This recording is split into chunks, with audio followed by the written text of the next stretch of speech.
여러분 안녕하십니까. 광주 MBC 뉴스투데이입니다. 먼저 오늘의 주요 뉴스입니다. 3차원 입체 영상을 활용한 홀로그램 전용관이 광주에 문을 엽니다. 새로운 볼거리가 생기는 것은 물론 미디어 아트 발전에도 기여할 것으로 보입니다. 4조 원의 예산을 관리하는 광주 시금고 선정을 앞두고 특혜 시비가 일고 있습니다. 대법원 결정에도 불구하고 공사가 진행 중인 담양의 메타프로방스 사업에 대해서 건축 공사를 중단하라는 법원의 결정이 또 내려졌습니다. 일하는 청소년 상당수는 최저시급도 받지 못하고 근로계약서도 없이 아르바이트하고 있습니다. 광주가 유네스코가 선정한 미디어 아트 분야 창의 도시라는 건 많은 분들이 알고 계실 겁니다. 미디어 아트를 활용해서 문화 관광 산업을 발전시키기 위한 기반 구축 사업이 이달부터 본격화가 되는데요. 그중 하나로 3차원 입체 영상을 활용한 홀로그램 전용관이 광주에 문을 엽니다. 박수인 기자입니다. K-팝 가수들의 화려한 무대에 관객들은 열광합니다. 대형 콘서트처럼 보이는 이 무대는 사실 실제 가수들이 아니라 3차원 영상을 투사한 홀로그램입니다. 지난 2014년 서울 동대문에 처음 등장해 구름 관객을 모으고 있는 홀로그램 전용관이 내년 상반기 광주 빛고울 시민문화관에 전국 두 번째로 문을 엽니다. 홀로그램 콘텐츠 분야에서 독보적인 기술력을 보유한 KT가 주관 사업자로 선정돼 올 연말까지 시설과 장비를 구축하고 개관 콘텐츠와 초기 운영까지 지원합니다. 메이플 스토리라고 하는 어린이 홀로그램 뮤지컬도 제작 중에 있습니다. 향후에는 이렇게 아이들과 어른들도 함께 볼 수 있는 과학, 문화, 역사, 예술 관련 콘텐츠들을 많이 만들 계획입니다. 홀로그램 전용관과 함께 오감으로 즐기며 자연과 역사를 배우는 미디어 놀이터가 내년 상반기에 문을 열고 도심의 야경을 수놓을 대형 홀로그램 5개 파사드도 운영됩니다. 광주문화재단은 홀로그램을 활용한 도시 관광 기반이 구축되면 미디어 아트 발전과 새로운 콘텐츠 제작으로 이어지는 선순환이 가능할 것으로 기대하고 있습니다. 콘텐츠를 새로 만들거나 아티스트를 육성해 가면서 계속 문화예술, 미디어 아트의 몸통을 넓혀가는 것, 그것이 중요합니다. 내년부터 저는 아마 미디어 아티스트들도 직접 참여하겠습니다. 이와 함께 국내외 미디어 아트 작가들의 창작 활동과 관련 산업을 지원하는 허브 시설을 오는 2020년까지 광주에 건립하는 계획도 함께 추진되고 있습니다. MBC 뉴스 박수인입니다. 오늘 본격 무더위가 시작된다는 절기 소서입니다. 광주와 전남에서는 장마전선이 물러나면서 본격 무더위가 시작되겠는데요. 오늘 낮 최고 기온이 30도 이상까지 오르겠습니다. 우리 지역 대기 불안정으로 오늘 오후 한때 소나기 소식이 있습니다. 돌풍과 벼락을 동반할 것으로 보이니까 각별히 유의하시기 바랍니다. 보성과 목포, 영광 등 일부 지역에서는 안개주의보도 내려진 상태입니다. 시정이 10km 이내로 출근길 안전운전 하셔야겠습니다. 현재 1호 태풍 네파탁이 북상 중입니다. 오키나와에 머물면서 시속 34km 이내로 북상 중인데요. 중국과 대만을 거쳐서 주말쯤 우리나라에 영향을 줄 것으로 예상됩니다. 구름 영상입니다. 현재 전남과 광주 지역에서는 구름이 많이 낀 것을 볼 수 있습니다. 내일 모레까지 물결이 매우 높게이니까요. 침수 피해 없도록 유의하셔야겠습니다. 현재 기온입니다. 광주가 25.1도로 출발하고 있고요. 낮 최고 기온은 31도까지 오르겠습니다. 광주와 전남 낮 최고 기온은 어제보다 2도에서 3도가량 높겠습니다. 곡성과 구례가 31도, 보성이 29도, 고흥이 30도로 예상됩니다. 날씨였습니다. 1년에 4조 원에 가까운 돈을 관리하는 광주시 금고 선정을 앞두고 벌써부터 특혜 시비가 일고 있습니다. 지방은행을 배제하려는 의도가 있다는 주장까지 나오고 있습니다. 윤근수 기자입니다. 특혜 시비가 불거진 건 광주시 의원들이 발의한 조례 개정안 때문입니다. 시금고 선정을 위한 여러 평가 항목 중에 광주의 영업전 분포도였던 시민 편의성 평가 기준을 광주와 전국 영업망 분포도로 바꿨습니다. 관내 중소기업 대출 실적은 배점을 줄였고 재정 건전성의 지표 중에 하나인 대선 충당금 적립률은 평가 항목에서 뺐습니다. 현재 시금고를 맡고 있는 광주은행은 농협을 포함한 시중은행에 일방적으로 유리한 기준이라며 뭔가 다른 의도가 있다고 주장하고 있습니다. 왜 이렇게 지금 이 시점에 이렇게 지방은행을 불리하게 만드는 건지 좀 그런 부분이 조금 의아심이 듭니다. 개정안을 발의한 시의원들은 행자부의 예규가 바뀌어 조례 개정이 불가피한 상황에서 일부 불합리한 조항을 고쳤을 뿐이라고 반박하고 있습니다. 지금까지 조금 유리하게 돼 있던 부분을 공평하게 바꾸다 보면 그렇게 우리한테 좀 불리해지는 거 아니야? 라고 하는 부분으로 저는 해석하고 있습니다. 그런데 정부 기준이 바뀐 경우에는 통상 집행부가 조례 개정안을 냈던 점에 비춰보면 이례적인 일로 받아들여지고 있습니다. 저희가 이걸 검토하는 중에 의회 쪽에서 이걸 의원 발의를 하고 싶다는 의견이 들어왔습니다. 지난달 시의회는 시금고를 맡은 은행이 지역협력 사업에 소극적이라는 내용의 보고서를 내기도 했습니다. 이 때문에 시의회가 광주은행을 배제하기 위해서 수순밟기에 나선 것 아니냐는 의혹이 나오고 있습니다. 한편으론 시금고의 지원을 더 많이 끌어내기 위한 전략적 포석이라는 관측도 있습니다. 4조 원에 달하는 광주시 예산을 관리하는 시금고는 지난 1969년부터 광주은행이 독점해오다가 4년 전부터는 광주은행과 국민은행이 함께 맡고 있고 올해 말 계약 만료를 앞두고 9월 중에 선정 절차가 시작될 예정입니다. MBC 뉴스 윤문수입니다. 대법원의 공사 중단 결정에도 담양 메타프로박스 사업 공사가 강행되고 있다는 소식 얼마 전에 전해드렸는데요. 이런 공사 강행이 잘못됐다는 걸 일부 확인해주는 법적 판단이 나와 파장이 예상됩니다. 김인정 기자입니다.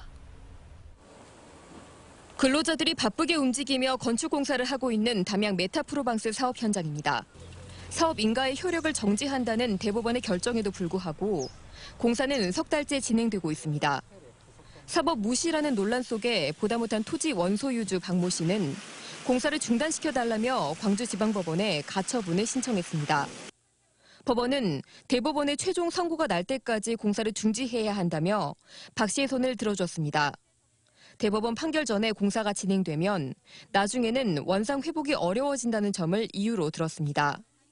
또 만약에 결정을 어기고 공사를 계속하면 박 씨에게 하루에 1,000만 원씩 지급하도록 했습니다. 그동안 담양구는 사업 인가의 효력을 정지시킨 것이지 건축 공사마저 중지하라는 것은 아니라고 주장해왔습니다. 하지만 이번 결정은 담양군의 주장이 잘못됐음을 일부 확인해준 것으로 해석됩니다.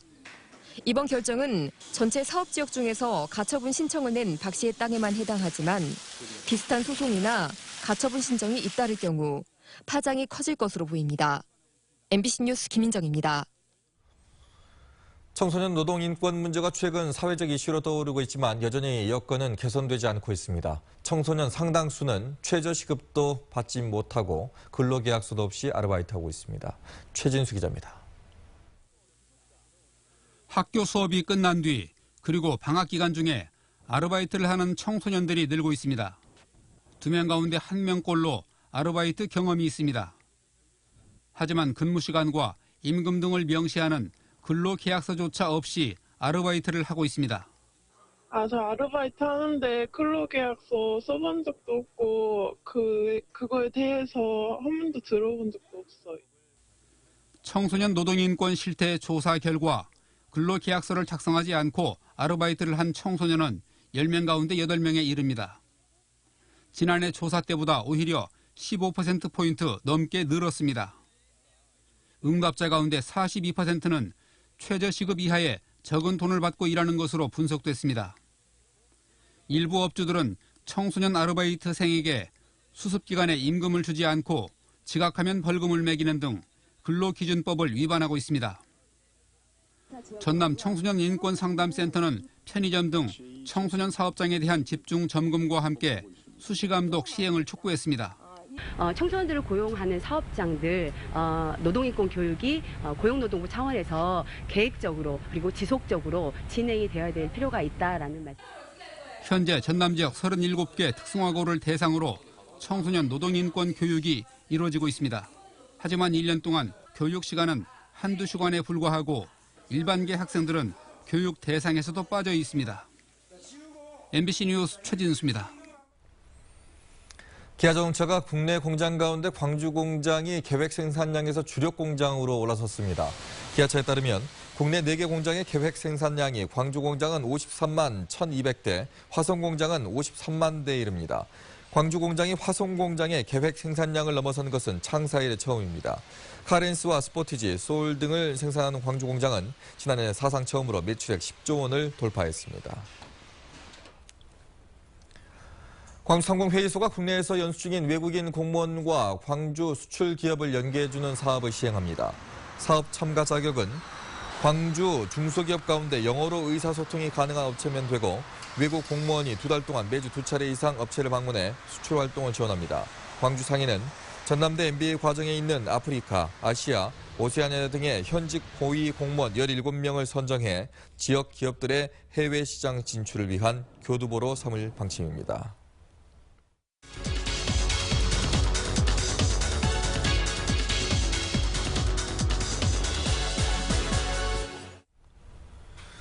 웰빙 바람을 타고 농약과 화학 비료를 쓰지 않은 친환경 농산물에 대한 관심이 높습니다. 하지만 비싼 가격의 국내 친환경 농산물 시장은 좁은데요. 네, 오늘은 강용 친환경 농산물 의무자조금 관리위원장과 우리 친환경 농산물 시장이 앞으로 어떻게 나아가야 할지 이야기 나눠보겠습니다. 안녕하십니까? 네, 안녕하세요. 네. 이틀 전에 이 친환경 농산물 의무자조금 관리위원회 상당히 긴데 출범을 했습니다. 어떤 일을 하는 곳인가요? 예, 먼저 우리나라 전국에 축산을 제외한 친환경 농가의 수가 약 5만 3천 농가, 면적으로는 7만 4천 헥타르 정도가 됩니다. 그리고 이 중에 48% 정도가 전남이 차지하고 있는데요. 지금까지 우리나라 친환경 농업은 전체를 총괄하는 생산자의 주체가 없었습니다. 그래서 정부 정책에 지나치게 의존을 할 수밖에 없었고, 그로 인해서 소비자의 신뢰도가 좀 떨어지고요. 판로 등이 부족해서 2012년 이후로 우리나라 친환경 재배 면적이 급격하게 감소가 됐습니다. 그래서 농업인들 스스로 자조금을 거출을 해서 홍보를 하고 기술 개발을 하고 그리고 이제 수급 조절 등을 통해서 스스로 재배를 하고 판로를 넓혀 나갈 수 있는 그런 활동을 하는 것이 의무자조금의 역할입니다. 네, 그런데 이 의무자조금이라는 말이 조금 어렵습니다. 이 친환경 농산물 생산자를 위한 제도라는 건 알겠는데요. 구체적으로 어떻게 운영되는 걸까요? 의무자조금은 간단하게 표현하면 농가들이 재배 면적에 따라서 돈을 거출을 하면 그만큼을 정부에서 보태서 정부 주도형으로 하던 것을 생산자들 스스로가 해나가는 그런 게 의무자조금입니다. 네. 그동안에 의무자조금이라는 용어를 가지고 있는 그런 소위 말하는 단체가 좀 있지 않았습니까? 예, 축산에 7개 단체가 있고요. 그다음에 원예, 그러니까 축산을 제외한 나머지 농산물에서는 인삼이 첫 번째고, 그리고 이제 이번에 출범한 친환경 의무자조금이 두 번째입니다. 품목수로는 약 155가지 정도의 품목입니다. 그럼 원예라고 하면 저희가 알고 있는 그런 화훼 농가들에 한정된 건가요? 원예는 축산이나 화훼를 제외하고 화훼도 포함은 되는데요. 여기 이제 자조금에는 화훼는 포함은 되지 않고 쌀, 그다음에 채소, 과일 이런 일반적으로 우리가 접하는 농산물들이 전부 원예에 해당이 됩니다. 그렇군요. 자, 그러면은 친환경 농산물을 키우는 그런 농업인들은 다 이렇게 해당이 되는 건지 궁금합니다. 일단은 1000제곱미터 이상의 농사를 짓는 분만 해당이 되고요. 비닐하우스 같은 경우는 330제곱미터, 그리고 또 친환경 농업을 주로 하는 농협도 포함이 되는데요. 그 농협 같은 경우는 신청서를 제출한 데만 해당이 됩니다. 네, 웰빙 바람이 불면서 친환경 농산물에 대한 관심은 높은데요. 좀 가격이 비싸기 때문에 시장이 넓지 않고요. 또 해외에서 수입하는 농산물도 있기 때문에 좀 어려운데 찾기가요. 근데 국내 시장과 해외 시장으로 좀 잘 뻗어나가기 위해서는 어떻게 해야 할까요? 먼저 지금까지는 그걸 해나갈 수 있는 생산자의 주체가 없었기 때문에 그런 걸 못했던 것도 있죠. 이제 생겼으니까 그런 걸 해나가야 되는데, 첫 번째로는 내수 시장을 확대를 해야 되는데, 그동안에 우리나라 친환경 농산물이 사실 일반 소비자 시장에서 급식 시장이라든가 외식 시장으로 뻗어나가면서 약간 좀 성장을 했었습니다. 그런데 아직은 좀 부족하기 때문에 특히 급식 시장과 외식 시장 쪽으로 많이 원료 시장으로 진출해야 한다고 생각을 하고요. 사실 해외 시장을 공략하는 건 쉬운 일이 아니지만 특히 이제 K-팝 문화권을 중심으로 해가지고 국내 친환경 농산물이 수출이 될 수 있는 그런 기반을 만들어갈 생각입니다. 네. 초대 관리위원장이 되셔가지고요. 부담이 상당하실 것 같은데. 사실 작은 농장을 운영하다가 전국의 친환경 농업을 어떻게 보면 책임져야 한다는 것 때문에 사실 어깨가 좀 무겁습니다. 그러나 제가 기본적으로 생산부터 가공, 유통, 또 외식 이런 걸 해봤기 때문에 그런 경험을 살려서 해 나가야 된다고 생각을 합니다. 그리고 그런 과거의 경험을 바탕으로 뭐 하면 좀 충분히 할 수 있을 것 같다는 생각이 듭니다. 네. 전국의 친환경 농가 중에 한 절반 정도가 우리 지역에 있기 때문에 지금 이 출발은 상당히 중요한 의미가 있다고 생각을 합니다. 앞으로 잘해 주시기 바라겠습니다. 예, 감사합니다. 예, 오늘 나와주셔서 고맙습니다. 예. 광주 상무 금요시장 존폐를 두고 대립 중인 구청과 노점 상인들이 또다시 충돌했습니다. 어제 오전 7시쯤 광주 서구 치평동 모 은행 앞 인도 100m 구간에 조성된 대형 화분 18개 중 12개가 훼손된 채 발견됐습니다. 서구는 금요시장 노점 상인들이 화분을 일부러 훼손한 걸로 보인다며 경찰 수사를 의뢰했고 상인들은 노점 운영을 방해하기 위해 서구가 화분을 기습 설치했다고 반발했습니다. 나주시 선거관리위원회는 국회의원 후보자 명의로 선거운동 문자 메시지를 발송하고 비용을 대납한 혐의로 송금주 의원의 친인척인 A씨를 검찰에 고발했습니다. A씨는 지난 3월부터 4.13 총선 다음 날까지 29차례에 걸쳐 135만여 통의 선거운동 문자 메시지를 송금주 의원 명의로 발송하고 비용 3,300만 원도 손 의원 명의로 지급한 혐의를 받고 있습니다. 광주 북부경찰서는 69살 A씨가 그제 오후 우체권 직원을 사칭한 남자들로부터 개인정보가 유출됐으니 돈을 찾아 냉장고에 보관하라는 전화를 받고 1,600만 원을 인출해 보관해뒀다 절도 피해를 당했다고 밝혔습니다. 경찰은 보이스피싱 조직의 절도책이 돈을 훔쳐간 것으로 보고 CCTV를 통해 확보한 용의자 뒤를 쫓고 있습니다. 올 한 해 매실 농사가 마무리됐는데요. 3년째 고전을 면치 못한 농업인들의 시름이 깊습니다. 병충해가 기승을 부려서 수확량이 뚝 떨어졌는데도 가격까지 추락세를 보였습니다. 박광수 기자입니다. 수확이 끝난 광양시 옥룡면 매실농장. 병해에 찌든 열매들이 아직 군데군데 매달려 있습니다. 친환경 농법으로 재배하고 있는 이 농장에 3년째 피해를 주고 있는 복숭아씨 사리존볼 병충해가 올해는 더욱 기승을 부렸고 수확량이 작년의 절반, 평년의 20% 정도로 뚝 떨어졌습니다. 전에는 4, 5톤 정도 하던 게 작년에 한 2톤, 그리고는 올해는 한 1톤 정도 그 수확을 했다고 봐야 되겠죠. 다른 농장들도 마찬가지. 광양 지역의 올해 생산량을 추산한 결과 9,000톤을 밑돌 것으로 예상돼 면적 대비 적정량인 13,000톤에 비해 40% 가까이 적었습니다. 통상적으로 농산물은 수확량이 줄면 가격이 오르게 마련인데요. 올해는 가격마저 바닥세여서 농민들을 더욱 힘들게 했습니다.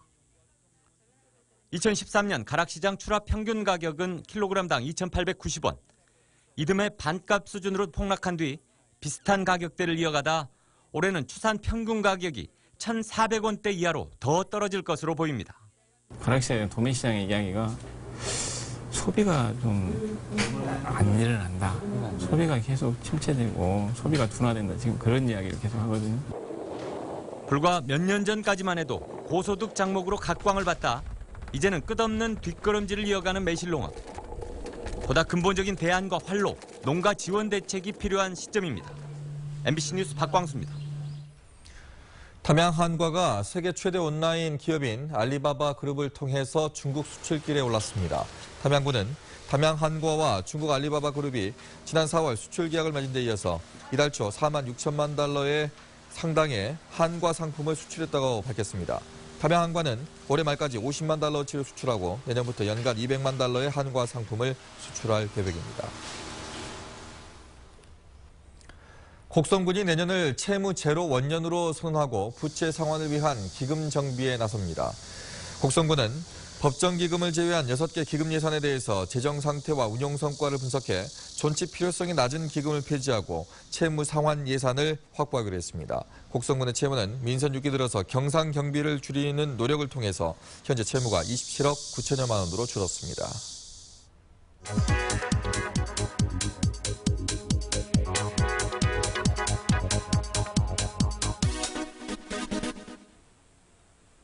광주 시민들의 심장 건강에 적신호가 켜졌습니다. 무슨 일인 걸까요? 지난해 광주 지역의 심근경색 환자는 총 5,200여 명 정도. 전국에서 대구 다음으로 유병률이 가장 높았습니다. 또 다른 심장질환인 협심증의 경우는요, 전국에서 광주 지역의 환자 비율이 가장 높았습니다. 심장질환이 증가하면서 관련 수술 건수도 늘어나고 있는데요. 이런 심장질환으로 인해서 시민들의 의료비 부담이 해마다 높아지고 있습니다. 지난해에는 협심증 치료를 위해서요 170억 원 정도를 의료비로 썼습니다. 전문가들은 광주의 높은 심장질환 유병률의 원인으로 육식 위주의 서구식 식단과 운동 부족, 그리고 스트레스, 빠르게 진행 중인 고령화를 꼽았습니다. 심근경색과 협심증 등 심장질환은 돌연사의 주요 원인이 되기도 하죠. 혼자 사는 사람이 늘어나고 있는 만큼 심장 건강 미리 챙기면 어떨까요? 카드뉴스였습니다.